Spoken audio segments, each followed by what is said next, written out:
سے انہوں نے یہ پوچھا ہے کہ اگر عیسیٰ علیہ السلام نے دوبارہ نہیں آنا تھا تو قرآن کریم نے عیسیٰ بن مریم کے الفاظ استعمال کیوں کیے؟ جی قرآن شریف نے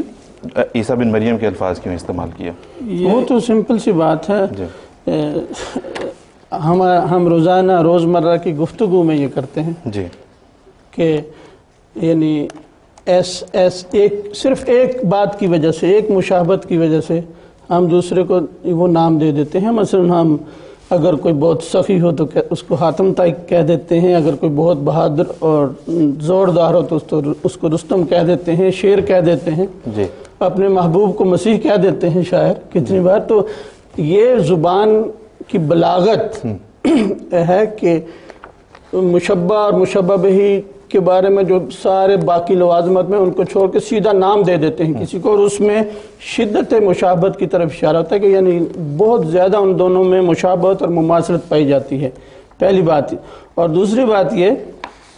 کہ حضرت مسیح علیہ السلام اور حضرت مسیح موعود علیہ السلام میں بے شمار مماثلتیں ہیں جی، اور ان کی وجہ سے ان کی طرف اشارہ کرتے ہوئے نبی کریم صلی اللہ علیہ وسلم نے ان کو عیسیٰ بن مریم کا نام دیا ہے جی، اور ہم وہ مماثلتیں اگر ٹائم ہو تو بیان بھی کریں گے۔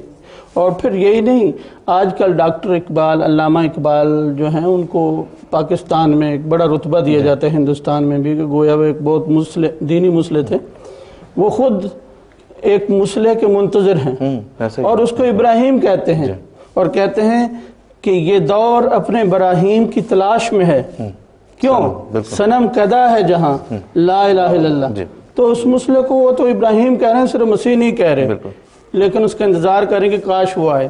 اور پھر یہ کہ نبی کریم صلی اللہ علیہ وسلم کا صرف اس جگہ پہ کوئی یہ طریق نہیں کہ اس آنے والے کو عیسیٰ بن مریم کا نام دے دیا، بلکہ نبی کریم صلی اللہ علیہ وسلم بلکہ عرب سب کا،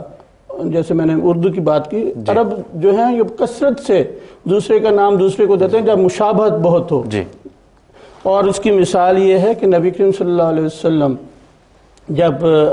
بہت زیادہ بیمار ہوئے اور اس کے بعد آپ کا وصال ہوا، اس بیماری کے دوران نبی کریم صلی اللہ علیہ وسلم نے اپنی ازواج مطہرات کو فرمایا کہ جاؤ لوگوں کو کہو کہ ابو بکر کو کہیں کہ وہ میری جگہ نماز پڑھائے۔ جی بالکل ٹھیک ہے۔